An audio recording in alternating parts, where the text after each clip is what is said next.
Boa noite, boa noite! Olá, mestres, faixas pretas, professores, praticantes e admiradores de artes marciais.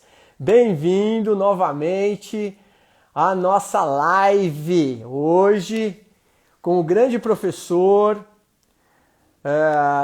professor Cláudio Lopes, que já está chegando aqui. Deixa eu avisar, chamá-lo aqui. Mestre Flávio está com a gente. Boa noite, mestre. Tudo bem? Deixa eu chamar o professor Cláudio, nosso convidado. Está aqui comigo.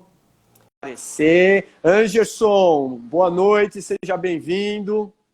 Estão me escutando bem? Ô, professor, boa noite. Salve, salve. Boa noite. Que alegria. Tá me escutando bem, professor? Tá, tudo bem, escutando bem. Pô, muito obrigado, primeiramente, por você ter aceitado o convite aqui para dar essa honra de falar sobre as aproximações das artes marciais e acupuntura, principalmente acupuntura e medicina oriental e a filosofia oriental, né? É um assunto que você domina muito bem, né, professor? Obrigado, obrigado. Professor, eu vou apresentar primeiramente você para o pessoal que está chegando aqui. Novamente, boa noite a todos, meus seguidores, meus alunos do Dojo, do Aikido Takemuso Aikidokai, Associação Masana Ueno, o pessoal, meus alunos do curso de formação filosófica de artes marciais também, que está bombando agora na internet.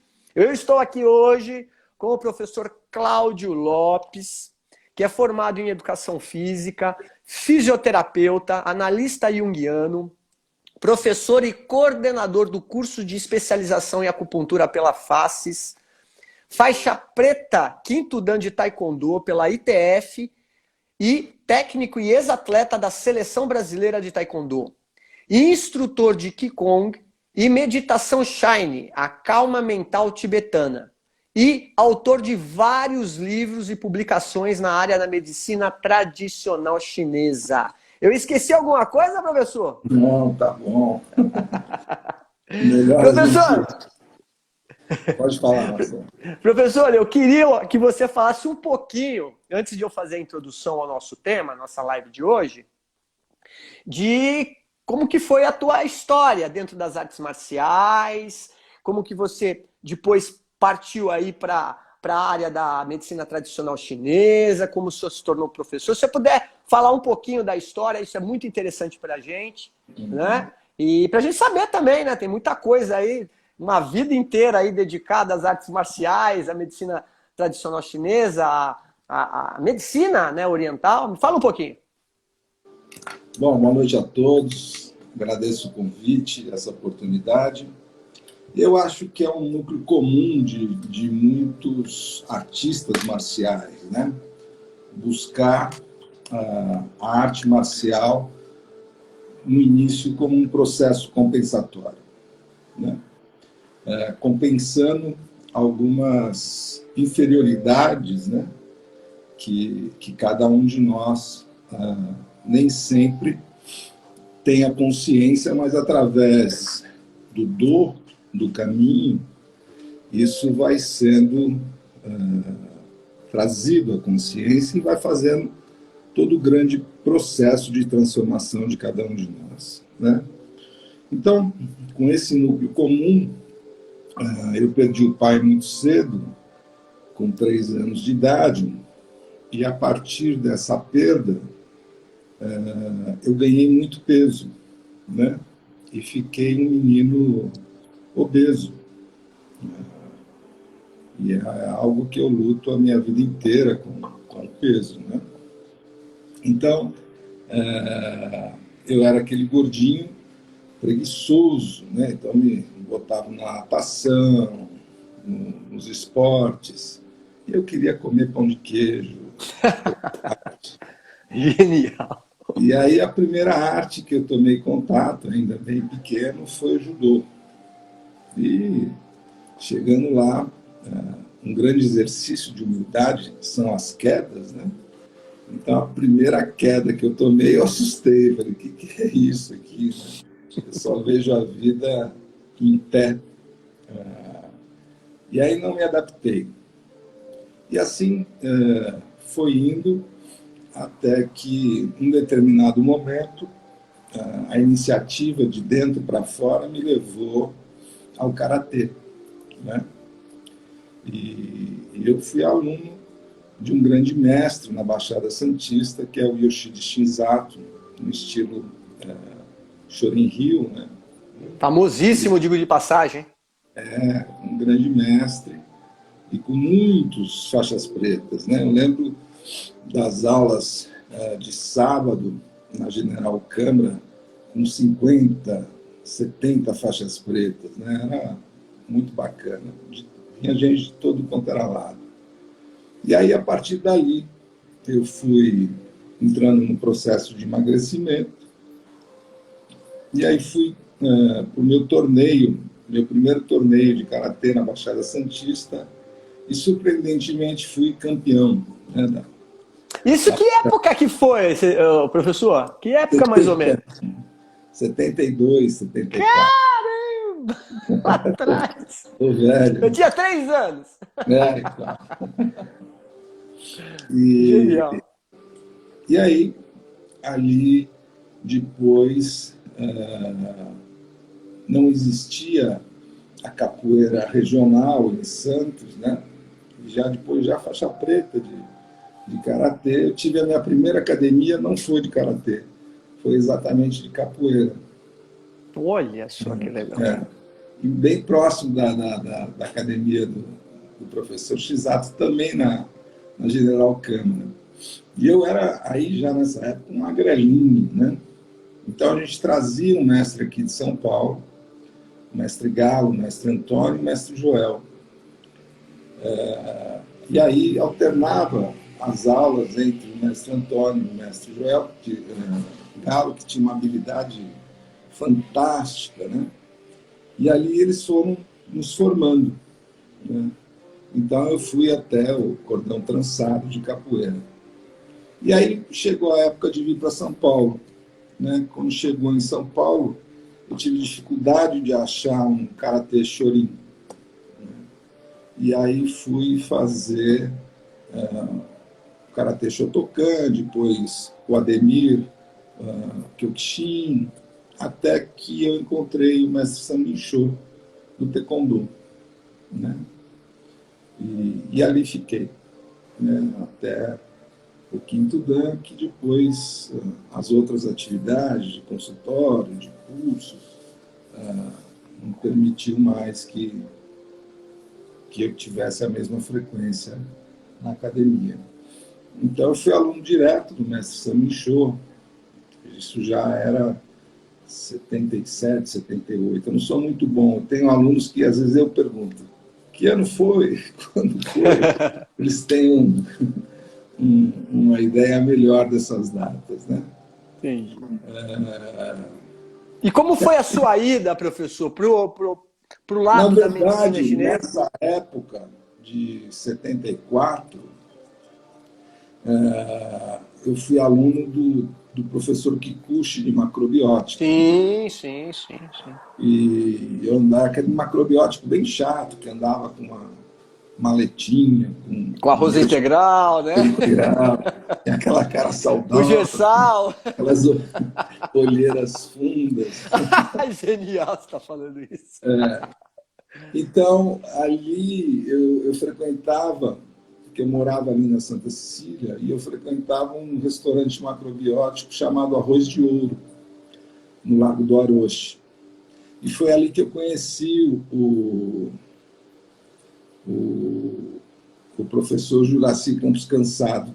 Sim. Que foi quem me levou a esse mundo dos pontinhos. Eu fiquei encantado com aquilo, né? Apertar um pontinho na mão, tirar dor de cabeça, pontinho na perna, tirar cólica. E ali começou, né? Ali começou a minha jornada. Depois fui para a ABA, né? Associação Brasileira de Acupuntura. Aí fui para Cuba, junto com os professores da escola de Xangai, que vieram a Cuba dar formação aos cubanos, né? E assim, fui parar na medicina chinesa, e estou nela até hoje. Na verdade, quando a gente fala de acupuntura, ela é um método, né, da medicina tradicional chinesa. Sim, sim. E a aproximação, na verdade, da acupuntura com as artes marciais é que você tem esse período do guerreiro, né? E depois você tem o período do médico. Então, peraí, professor. Então, É, isso que nos interessa aqui. Aliás, deixa eu só fazer uma pequeno adendo aqui. O professor Cláudio foi o meu professor de acupuntura no curso de especialização Lato Sensu, pelo FACES, naquela época era FACES IBE ainda. E eu tenho que fazer aqui justiça, e se eu nunca falei isso publicamente, mas foi, na minha opinião pessoal, é o melhor professor de medicina tradicional chinesa que nós temos no Brasil. Não tem. Porque o link que o professor Cláudio faz com a medicina tradicional chinesa, pelo profundo conhecimento que você tem, com o link da medicina ocidental, é uma coisa que é única, é própria sua. Eu nunca vi, eu já fiz outros cursos relacionados à medicina chinesa, mas os links que você faz, professor, dessas duas culturas, dessas duas visões, né, realmente singular. Né? E eu quero agradecer, porque eu já estou há 22 anos formado pelo senhor, entendeu? Atuando em clínica, né? Já há 22 anos, né? E, poxa, eu tenho uma gratidão eterna aí pelos ensinamentos, aquela maravilha que foi o hospital, ali na Radial Leste, no começo da Radial Leste, né? Dom Pedro, que foi uma escola aquilo, né? A gente atuava dentro do hospital lá em meados de 1990 e pouco, né? Enfim, foi sensacional. Muito legal. Professor, eu vou fazer uma introdução ao tema e eu gostaria que você começasse a discorrer a respeito dessas fases do guerreiro e do médico, tá bom? Tá bom. Vamos lá. Nossa live é Entre Guerras, Lanças, Espadas e Agulhas. A filosofia da medicina tradicional com as artes marciais. A cultura milenar oriental tem a sua particularidade na indivisibilidade. E tudo faz parte de tudo, como diz o Tao, ou Dao, a grande verdade. Assim, corpo e alma, ou corpo e saúde, doença e cura, guerra e paz, fazem parte da dinâmica da energia vital. E compreender essa dinâmica traz o verdadeiro juízo da vitória ou da derrota em uma guerra ou em uma cura ou padecimento pela doença.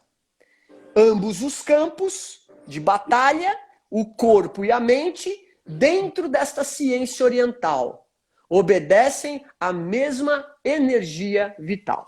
Com vocês, o professor Cláudio Lopes. Manda brasa, professor! Isso. Então, como a gente comentou, não é? Existe uma fase na vida da gente do guerreiro, onde você está ali num grande momento da idade, do ápice dessa vitalidade, né? Mas, por exemplo, o que me levou ao karatê foi um trabalho, acho que de faixa branca para faixa laranja, e a gente teve que fazer uma pesquisa sobre os pontos vitais, né?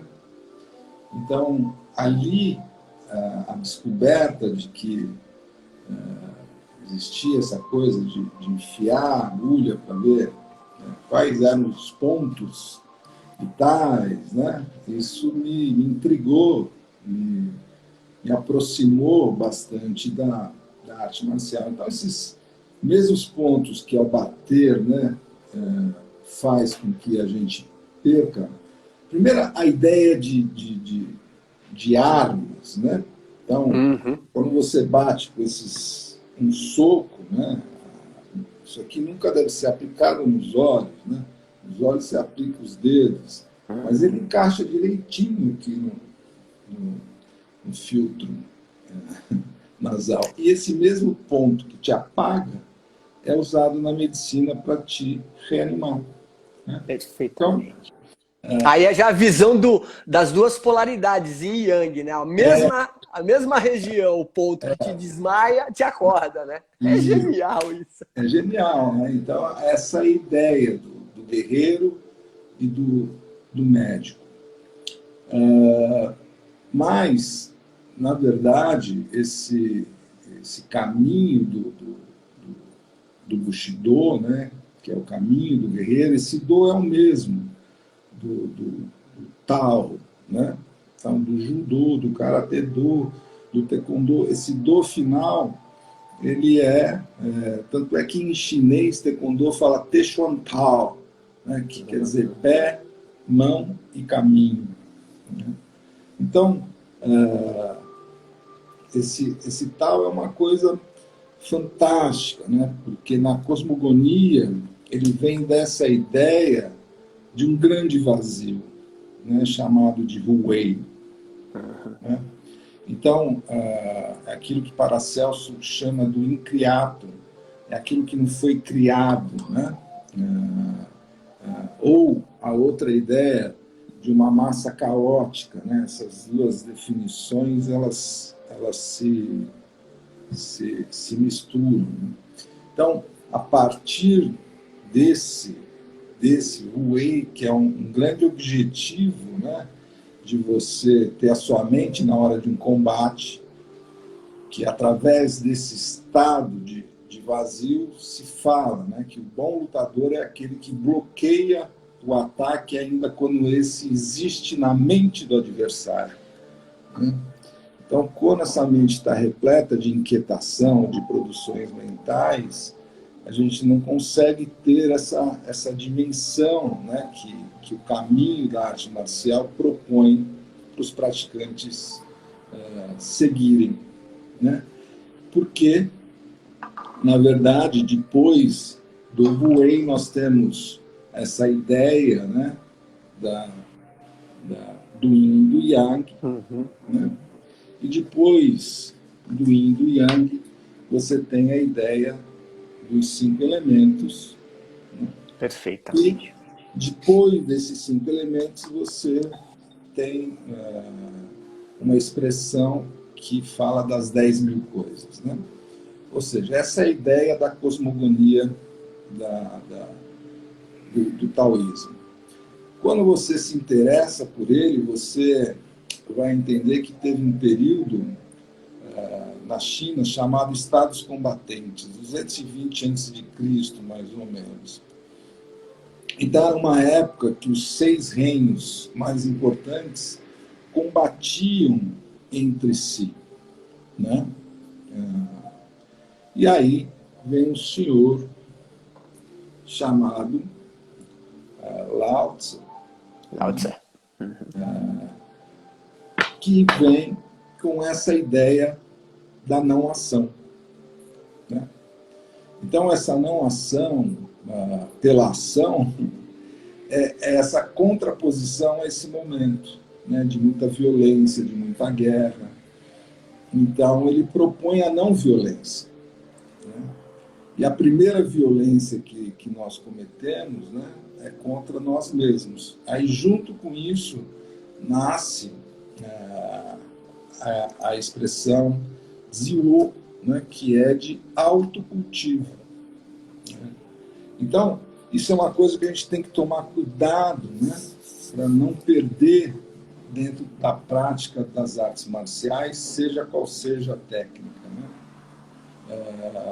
Porque você vê, no Taekwondo, ele tem um eu prometo antes das aulas, né, que hoje as academias não fazem mais, né? Então, ele é um código do samurai, porque, né, nunca fazer mau uso, né, a cortesia faz parte disso, né, como a própria palavra judô, que quer dizer caminho da delicadeza, o aikido, a junção, né, desse ti. Nas montanhas aonde eu tive, em Wudang, que é o berço do taoísmo, de onde veio Jack Chan, Jet Uhum. Li, toda essa galera veio de lá, né? A palavra Ti para eles é esse fluxo entre o céu e a terra. Então, não é uma tradução eficiente, né, como a gente fala, mas eles usam a expressão Li, né, que é essa força da prática. Então, quando você fala em Ti, eles entendem isso, né, esse fluxo, que tem que ter essa colaboração entre céu e terra. Mas, na verdade, toda a prática que te leva a uma eficiência, né? Então, eu vou falar aí para a galera, olha, tá vendo aqui a sua mão? Mexa só o quinto dedo, né? As pessoas vão mexer vários dedos juntos, né? E isso é gasto energético, né? Falando na linguagem ocidental, você está Uhum, gastando uhum, ATP, sim. que é a mesma ATP. coisa. Você está num combate com uma tensão excessiva, o seu ATP está sendo consumido, né? E quando falta depois glicose no seu cérebro, você entra em pânico, né? Que é o que acontece, às vezes, em alguns confrontos de, de torneio. Mas, Wudan são 74 templos, né? A gente acha que é uma montanha, mas é uma montanha que você anda de ônibus de primeiro mundo com asfalto próximo à nossa Bandeirantes aí, né? Olha que genial isso, hein? Que experiência. Então você vai subindo e desce daquele ônibus no templo onde o imperador fazia xixi para o leste, depois você vai no templo que ele fazia xixi para o oeste, enfim. Cada templo ali tem uma história, né? Então, o Santanfen tem uma história de um templo que é o grande protetor das artes marciais, né, que chama de Wushu, lá. Porém, ali a gente tem os núcleos. Então, em Wudan se estuda a filosofia, se estuda a música, se estuda a medicina, e aí sim é a medicina, por exemplo, quando a gente estuda por Xangai, ela tem um campus em Xangai que é maior do que a nossa USP, com três núcleos, né? Um núcleo para estrangeiro que vai cursar em inglês, um núcleo para estrangeiro que fica fazendo um estágio de chinês para cursar em chinês, e um núcleo que é de chinês para chinês, Certo. né?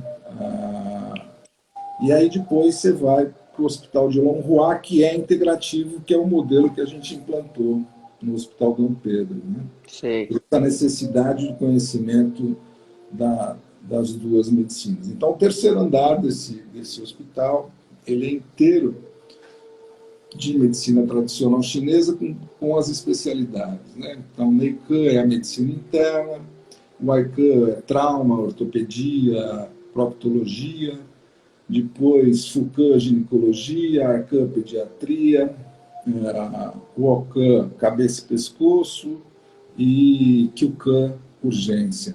Então, são vários departamentos, e é pauleira estagiar lá, porque na parte da manhã, das 7 ao meio-dia, roda ali 200, 250 pacientes, né? Só de Nossa, que acupuntura. coisa. E chinês também não gosta muito de agulha, eles têm preferência pela terapia manual, que é o Tuina. Sei, sei, sei. Então, Tuiná, né? corre na boca dos chineses nativos que quem quer estudar pouco, estuda acupuntura, porque depois de 5 anos você tem mais 3 de residência nesse hospital. E aí são 3 anos de residência em acupuntura, 3 anos de residência em Tuiná e 3 anos de residência em fitoterapia. Então, quem faz o rolê todo são 9 mais 5, são 14 anos para fazer Caramba, olha só. a A formação inteira, né? A formação seria, né? essa medicina no hospital de referência de Xangai, ela é integrativa. Mas a medicina tradicional chinesa ainda é daquela que as ervas ficam secando no pátio, depois tem Uhum. o rolo de ferro e faz todo o preparo dessas ervas. Depois, outra matéria de Wudang é a música, né? Que, na verdade, ela tem muito a ver com essa questão do yin e yang, né? Que é essa alternância das notas que dá melodia. Quando você não tem essa alternância de yin e de yang, vira um ruído, né? E aí é muito interessante também, porque a palavra Kung Fu, ela vem de Confúcio, né? Confúcio, que é um grande sábio, né? Então, diria assim, que a gente tem 3 núcleos importantes para estudar. Se você quer melhorar a sua ética, né, que é a base de tudo, estude Confúcio. Se você quer melhorar a sua relação com a natureza, estude o taoísmo. E se você quer compreender como funciona a mente, estude o budismo, né? Essas 3, elas interagem muito bem, né? E só uma colocação, né, professor, que como é interessante tudo isso que você está falando, né? E agora nesse finalzinho você colocando essas 3, vamos dizer, teorias orientais ou ciências orientais, né? Filosofias, né, obviamente. Isso. Já é importante, só não querendo te interromper, sim, sim. Mas para esclarecer aos teus seguidores, a palavra Jia, né, ela tem um contexto filosófico. Perfeitamente. Então, Tao Tia é a parte filosófica. Jiao é o religioso, né? Então, assim, o que a gente conversa é da escola filosófica, porque existe o taoísmo religioso, existe o budismo religioso, mas a conversa, para nós, pelo menos... É filosófica, né? O que interessa é a parte filosófica. Perfeito. Continua daí, Marcelo. Então, o que você está falando, professor, de muita importância, porque eu acho que a gente já está percebendo essa aproximação das artes marciais que acabaram ao longo do tempo, né? Passando por algumas transformações e até algumas adaptações culturais, principalmente no Ocidente. E o que me chamou a atenção foi exatamente isso. Se perdeu ao longo do tempo uma certa sacralidade, né, do ethos comportamental desses primeiros, ou dessas tradições, principalmente orientais. Por exemplo, né, no Aikido também, né, no Aikido ele é completamente, né, shintoísta. O fundador era um monge, né, ele teve toda a sua influência através de Onisaburo Deguchi, né, através da religião Omoto. Né? E, obviamente, se a gente perguntar para qualquer praticante, tá bom, então você me reza um Norito aí, o cara não vai saber, né?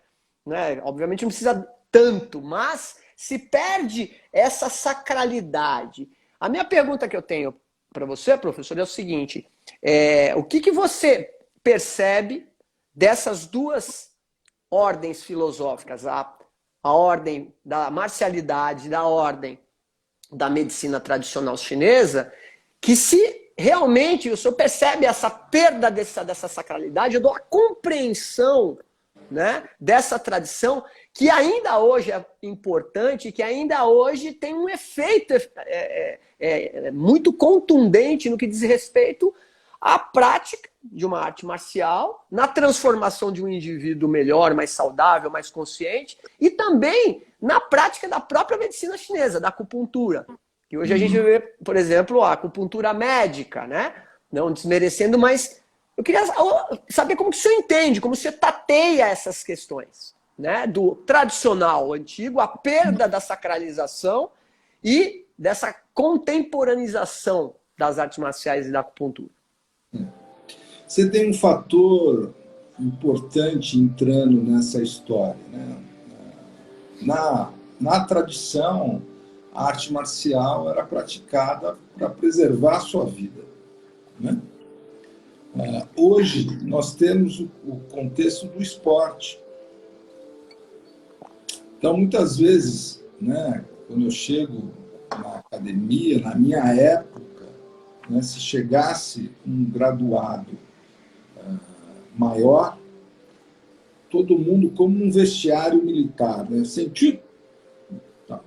Então, essa entrada de um graduado dentro do dojan, que é a sala de de aula, se parava tudo, virava para essa pessoa e se fazia a reverência. E isso começa já com a vestimenta do sacerdote, né? Quando você, eu quando ponho um dobô, um kimono, né? É uma transformação, tal quanto, né? O militar, quando põe a sua farda, também se transforma. Sim. Né? Então, hoje eu chego na academia, os alunos que continuam dando aula, né? O cara está treinando de bermuda, né? De camiseta, né? E nem sabe quem sou eu. Está mais um cara ali assistindo o treino. Então, isso enfraquece muito essa questão do Budô, né? do caminho do guerreiro. Então, essa coisa de transformar a arte marcial em esporte, né? Tudo bem, quem quer fazer esse caminho.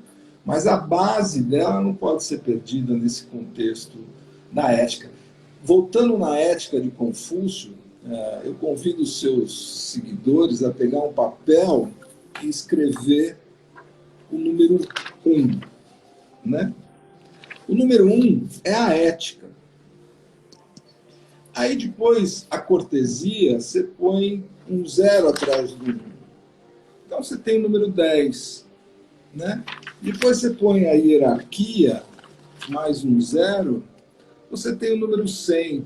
E aí você vai colocando esses valores, que pode chegar a qualquer número. Mas se você perdeu a ética, você perdeu... Não tem mais nada. Não tem mais nada. Genial, professor. Então, genial. assim, esse desvio, né, que ocorre. Então, as pessoas que tiveram, né, contato, por exemplo, na Coreia, quando eu estive lá em 89, você ia andando lá, o mestre na frente, a gente atrás, e eu, como um bom brasileiro, falei, pô, galera, olha lá o mestre sozinho, vamos lá andar junto dele. A hora que eu cheguei lado a lado, ele tomei um tapa no peito. Né? Falei, que cara maluco, né? Chega do meu lado, assim? E aí ele veio explicar que mestre anda na frente para proteger os seus alunos, né? Então, essa hierarquia, essa ética dentro dos dojan, né? Evidente que existe aí a importância de você ter a sua persona de lutador, mas não ficar excessivamente identificado, senão você vai num churrasco, num aniversário, você fica um chato, né? Perfeitamente. As pessoas vão te comprar e você cumprimentar e você fala, osso. Eu ouço. Né? E tem muito disso, hein, professor? Então, assim, a ética também é esse entendimento. A hora que você sabe entrar e sabe sair. Né? Então, a mesma coisa. Eu não posso entrar num consultório e ficar permanentemente com a persona do terapeuta. Uhum. Porque senão eu vou nesse mesmo aniversário, né, e fico olhando a orelha, fico olhando a mão, a constituição do cara. Né? Tem que saber, porque senão a gente fica aí num transtorno obsessivo compulsivo por aquilo. Então, e é interessante, né? Porque assim como você, eu também sou analista junguiano, né? Formado pela mesma instituição, pelo IGEP, e Jung fala justamente isso, né? Que o Jung e o Hillman também fala que a gente acaba sendo uma caricatura do Oriente, né? Porque a gente se veste com aquela persona, né? E não consegue se desvincular daquilo. Então chega a ser patético, né? O Jung chegou a alertar bastante o Richard William, que é o cara que escreveu o I Ching, mais traduzido aí, porque ele era um sinólogo, né?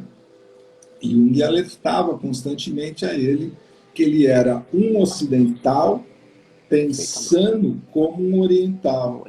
Então, esse excesso de identificação pode trazer alguns prejuízos para o nosso processo.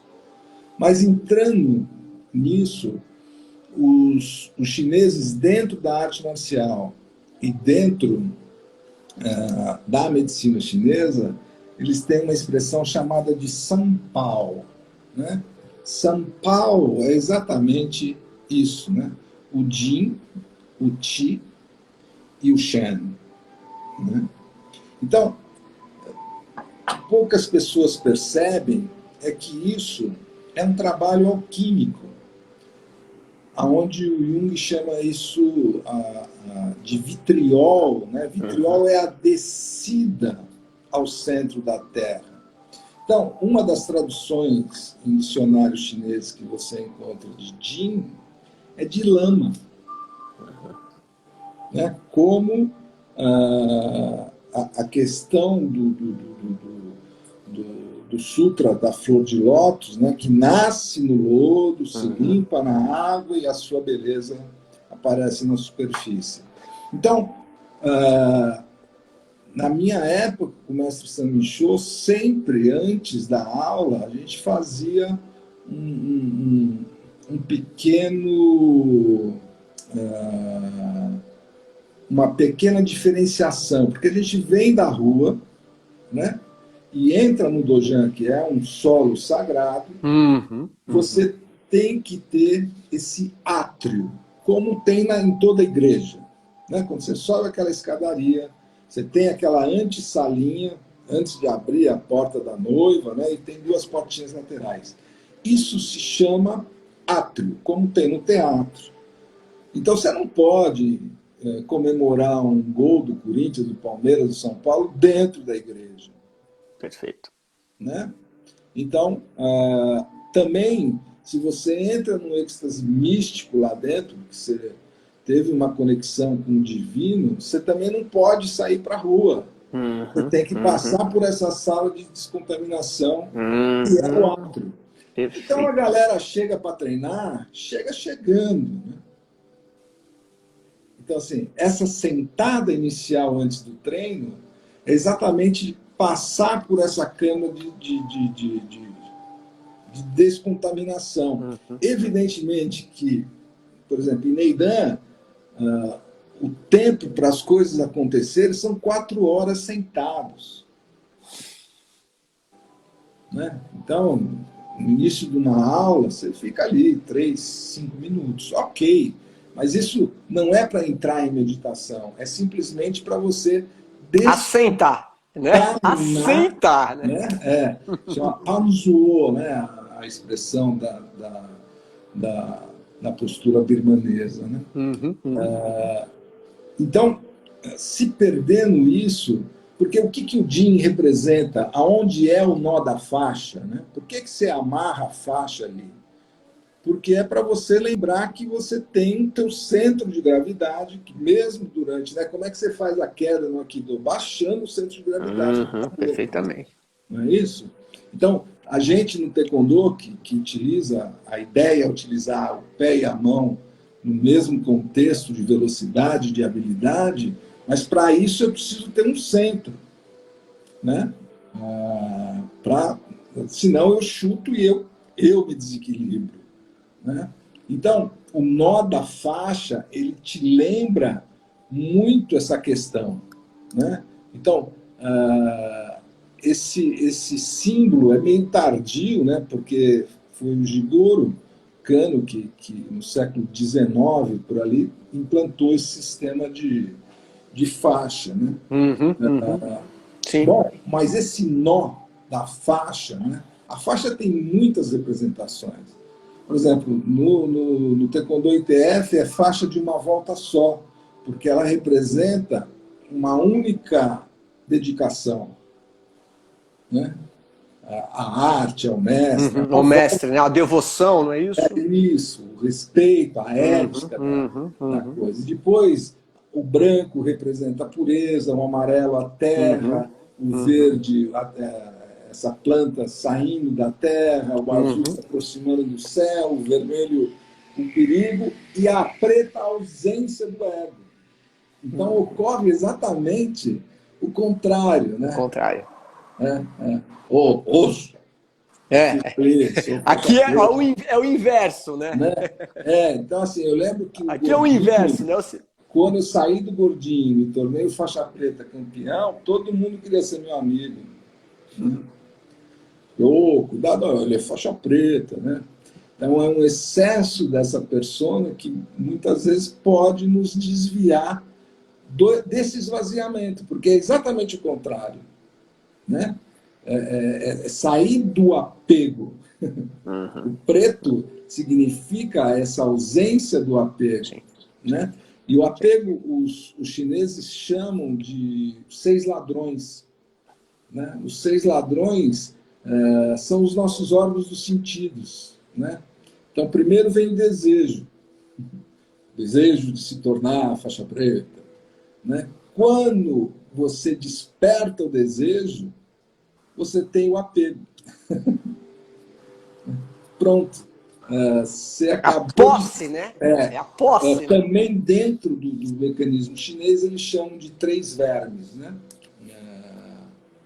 Que um é o presente, o passado e o futuro, que nos desequilibra, né? Porque faixa preta é uma coisa do futuro, né? O motivo que me levou à inferioridade à arte marcial é o passado.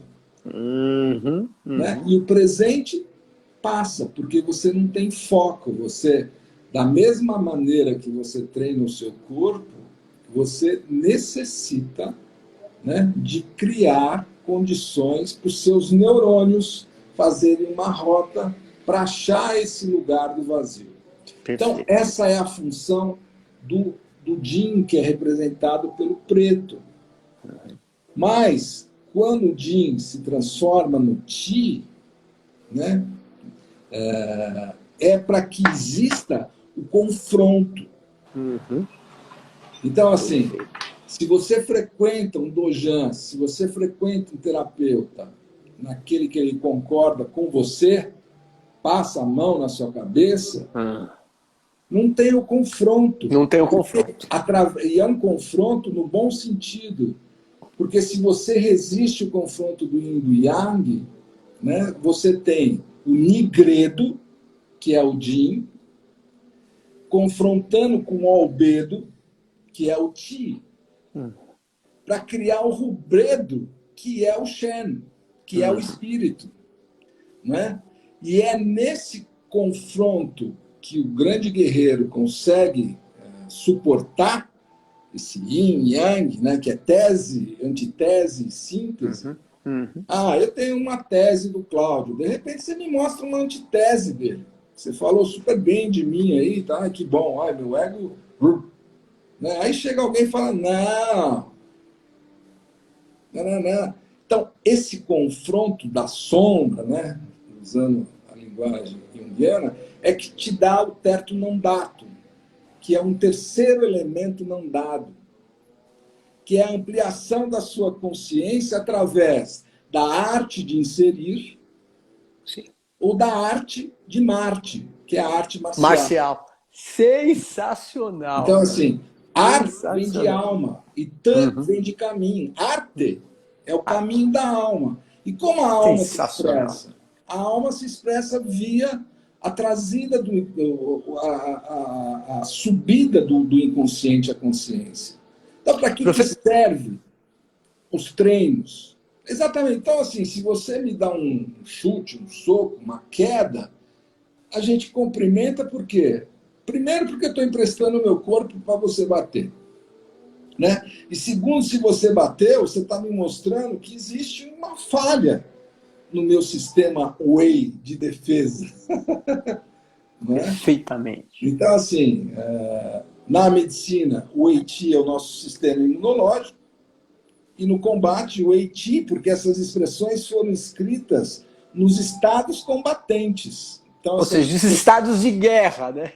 Essas expressões dentro da medicina, elas vêm de um período de guerra. De guerra! Exatamente. Que contrapõe com o Tao Te Ching, que é o não agir.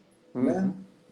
Que é o compensatório para aquela não época. Agir, veio né? Porque uma toda nova vez... ideia, né? Uma tomada de consciência, né? Um contraponto, né? Para não estar um caos, não entrar no caos. Que a nossa mente ela fica identificada com um dos lados, né? Ah, isso é yin ou yang? Ah, é yang. Você tomou partido. Daí vem a palavra partido, né? Ah, eu estou identificado aqui. Então, naturalmente, o psiquismo faz um processo compensatório, que é o que eu iniciei falando. Se eu me sinto inferior, eu busco a arte marcial para me tornar superior, né? E se eu não entendo esse processo, eu viro um perfeito tacanho, né? Uma coisa assim. Então, o confronto dessas duas energias é que permite o rubredo, que é o Shen. E quando esse Sanpao, esses três processos, Jin, Qi e Shen, se unificam, né? Não tem mais três. Você voltou para o Mahamudra. É genial. É o Ouroboros, né? É sensacional. Ouroboros, né? É o Ouroboros. É sensacional. Isso Professor, pois não. Você me fez lembrar de uma passagem quando eu estava no Japão, junto com os meus professores aqui do Brasil, mais 2 alunos do Dojo, e que tem muito a ver com o que você está falando, que é essa questão da compreensão e das fases, né, do amadurecimento, né, da compreensão do algo a mais que tem, principalmente nas artes marciais, que é essa compreensão da relação do mestre-discípulo, do ethos comportamental dentro do dojo. Então, isso não está escrito no meu livro e eu estou abrindo aqui para vocês. São poucas pessoas que sabem dessa passagem. Em 97 eu estava no Japão e nós estávamos hospedados dentro do Jinja, dentro do templo shintoísta lá em Shizuoka. E estava tendo um Gashuku, que é um encontro de treinamento de 3 dias, intensivo, e no sábado à noite o meu mestre, Masanao Ueno Sensei, me chamou, eu estava na ponta junto com as crianças lá no fundão, assim, né? Ele ergueu a cabeça e falou, me chamou assim com a mão, vem cá. Aí eu fui lá e falei, pois não, Sensei. Aí ele falou assim, vai no banheiro e resolve. Eu falei, o que foi, Sensei? Vai no banheiro e resolve. Vai no banheiro? Aí tá bom, levantei, fui no banheiro. Entrei tinha uma porta que era do feminino, olhei, não vi nada, entrei, dei uma olhada, não tinha nada. E no banheiro masculino, quando eu entrei assim, tinha um cocô no meio do banheiro, Sensei. No meio do banheiro. Eu olhei aquela imagem, na hora me veio o espírito de Marte. Eu falei, eu vou embora do Japão e eu vou dar uma porrada nesse japonês. E onde já se viu ele pedir pra mim limpar a bosta de alguém? Eu fiquei puto, mas doido da vida. Eu fiquei transtornado naquele dia. E eu tava tão transtornado, tão transtornado, que num certo momento eu falei assim, ele quer que eu limpe aí. Então eu vou limpar. Aí eu peguei uma mangueira, trouxe a mangueira para dentro do Jinja, liguei a mangueira e lavei o banheiro inteiro. E eu botei todo o sabão em pó que tinha lá na despensa. Eu deixei o banheiro um brinco.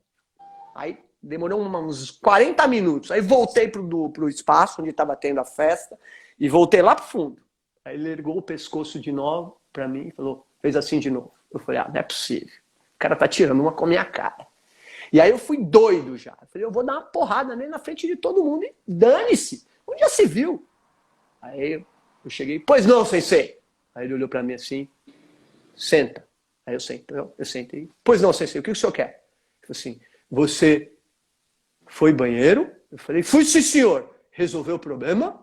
Falei, resolvi sim, senhor. Eu falei, então agora você vai tomar saquê comigo.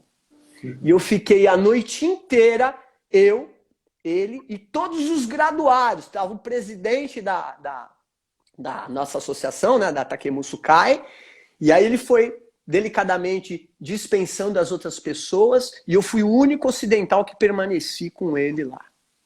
Até me arrepia quando eu lembro disso.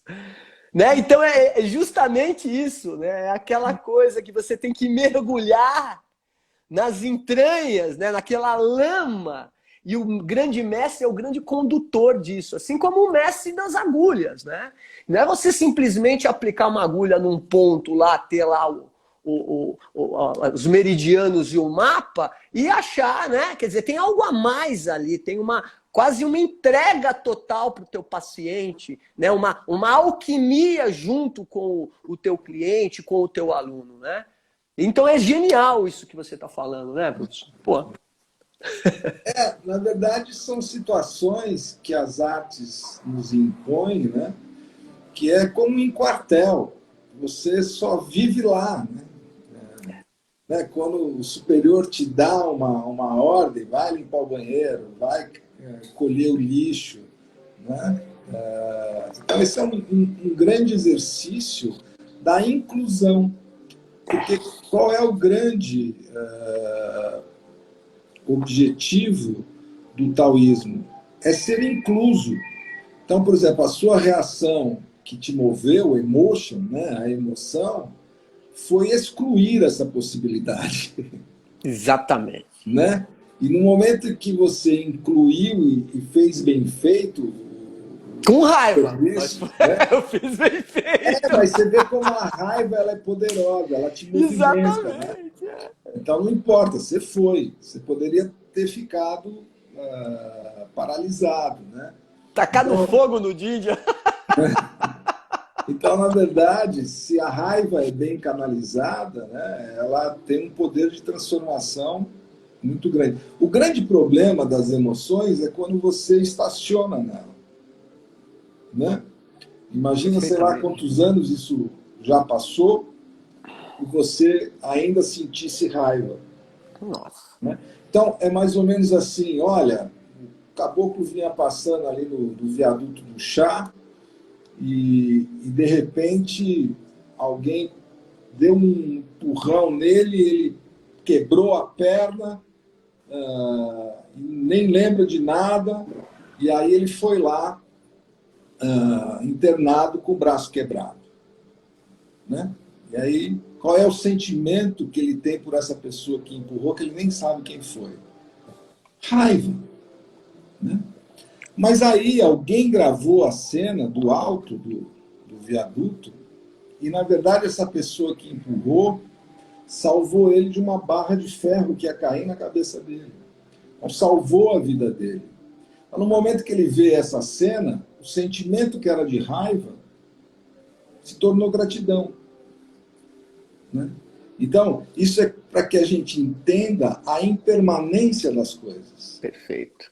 Né? Então, quando você se identifica com qualquer coisa, você tem que entender que é impermanente. Tanto para o lado bom, quanto para o lado ruim. E você viu que coisa... Por isso que tem essa questão, né? Dentro do taoísmo, do yin e do yang, não é nem bom nem ruim. Simplesmente é. Então, quando você inclui essa forma de pensar no teu processo, na verdade, o I Ching, quando escreve paz, é exatamente com 2 trigramas, que um representa Yang e outro representa Yin. Esse é o Yin, perfeito. Então, quando você está em paz. Né? Agora, quando você está partido, é porque você está identificado com um dos lados. Né? Se eu me identifico com a raiva, eu não vejo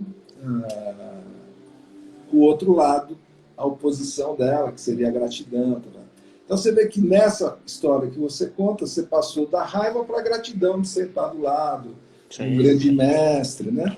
Porque sempre sentar do lado de um grande mestre, a gente aprende por emanação. Né? Não tenha dúvida, não tenha dúvida. Você está falando disso, me lembrou, né, as diversas conversas que nós tínhamos aos sabores do saquê, aquelas baita garrafas que a gente secava meia garrafa, e ele falava tudo em japonês num certo período da conversa ali, e a gente misteriosamente entendia tudo que ele falava de shintoísmo. Tudo, ele usava termos onde eu sabia o que ele estava falando. Você deve ter passado isso, né? Uma palavra e cai a ficha. Né? Cai a ficha, um download que você dá, né? Daquilo. Então, eu acho que a grande importância, tanto para a arte da cura, né, ou a arte de inserir, como na arte... A arte marcial, que vem de Marte, uma coisa que deixa Marte muito bravo é a ausência de hierarquia. Não é? É aí que vira violência marcial. Uhum. O Hillman fala isso em Cidade e Alma. Sim. Na verdade, é isso. Se você é um faixa branca que entrou na terça-feira e o outro é um faixa branca que entrou na quinta, hierarquicamente, você é mais velho de dojo. Perfeitamente. Né? E aí, Então, tem uma coisa muito legal que você está falando, né? Que também vem da nossa formação, né? Aliás, nós formamos também, né? Lá no IGEP, né?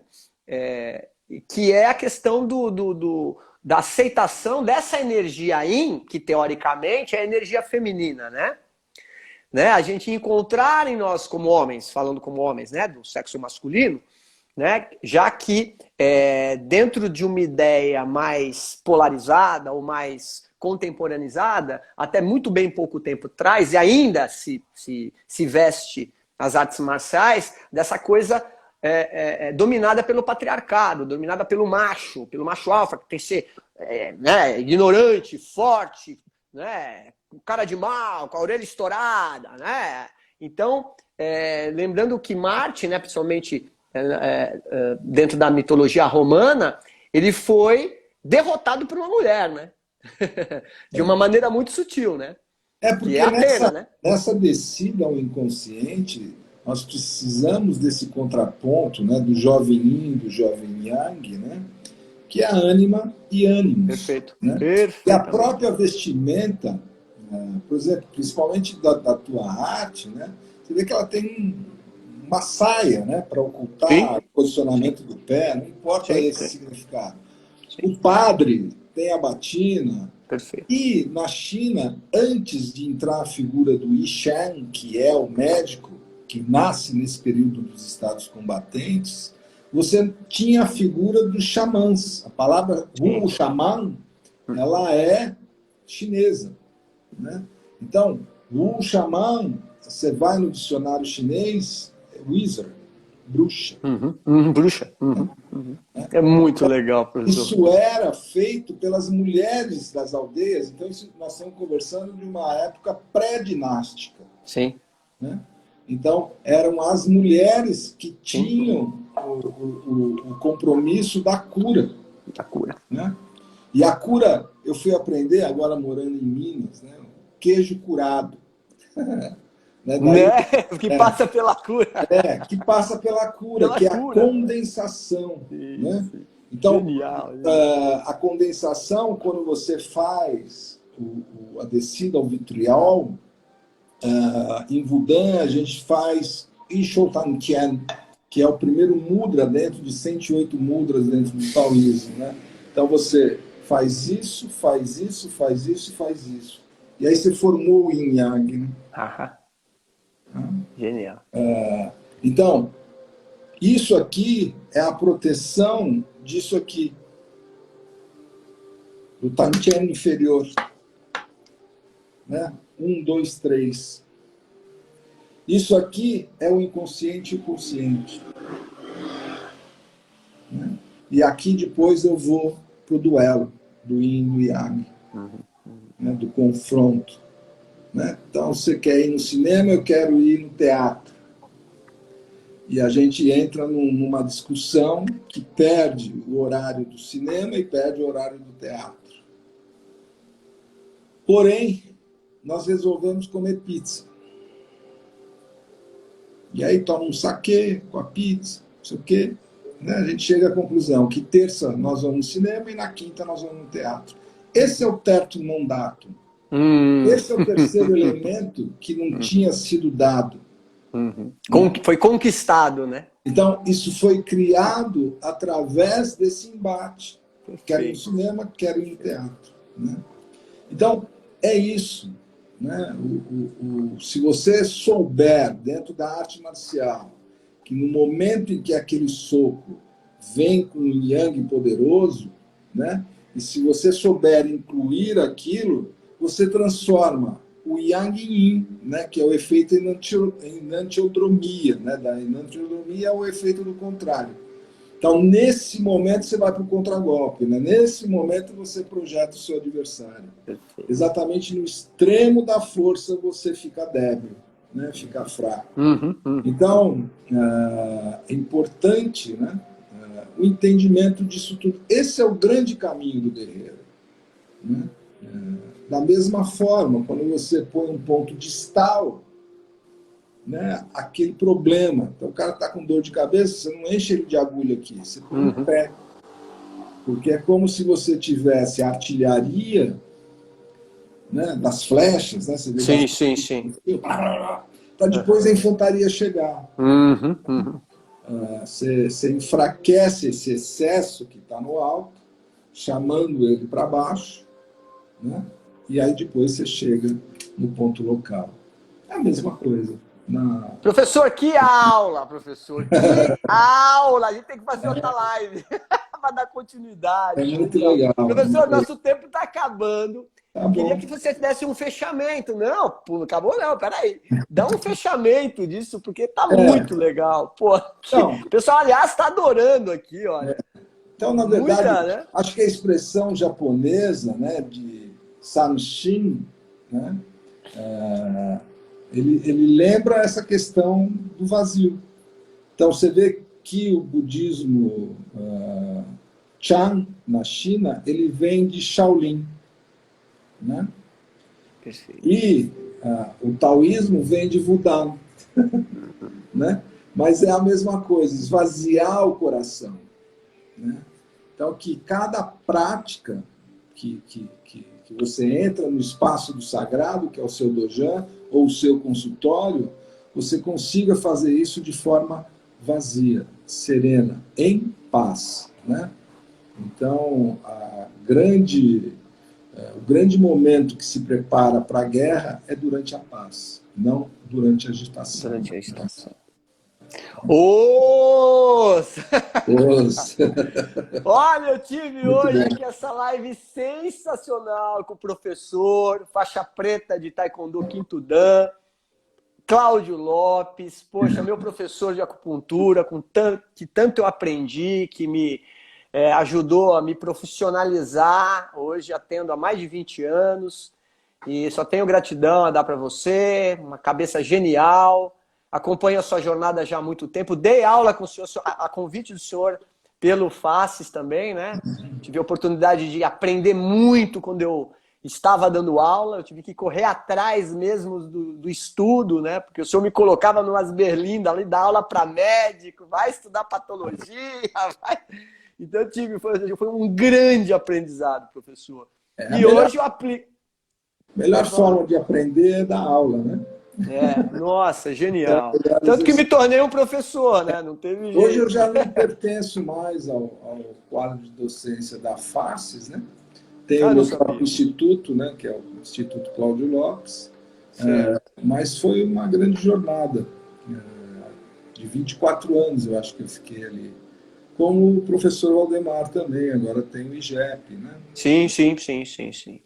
Professor, quero agradecer enormemente, muito obrigado. Olha, pessoal que está, os meus seguidores, os meus alunos, e principalmente o pessoal de curso de formação filosófica, de artes marciais. Mais de 300 alunos já fizeram o curso em 1 ano e meio de lançamento. Parabéns. Tem muita coisa que o professor Cláudio Lopes falou que tem no conteúdo do curso, tá? Então quem não fez o curso, por favor, se matricule rápido lá, tá? Porque tá robusto o curso, é um curso todo com base acadêmica e para mestres, professores, praticantes e admiradores de artes marciais, tá bom? Tem o link lá na bio, consulta lá. E agradecer enormemente você, professor, e ver que o senhor está bem, produzindo pra caramba, ajudando muita gente, né? Esse é o grande sentido, né? Ajudar a ajudar. Então, cada discípulo que a gente forma, né? Que depois se transforma, que essa projeção no mestre, ela é fraca, né? Porque o mestre está no interior de cada um de nós. É esse que é a grande sacada. Mestre querido, muito obrigado. Meus amigos todos que participaram aqui, muito obrigado. Boa noite a todos. E logo, logo vamos fazer outra, tá bom, professor? Tá bom, só convidar. Obrigado, queridos. Fiquem com Deus, gratidão. Boa noite a todos. Vou assumir. Bom repouso. Obrigado. Vai ficar gravado, hein, pessoal? Tá bom. Grande abraço. Abraço.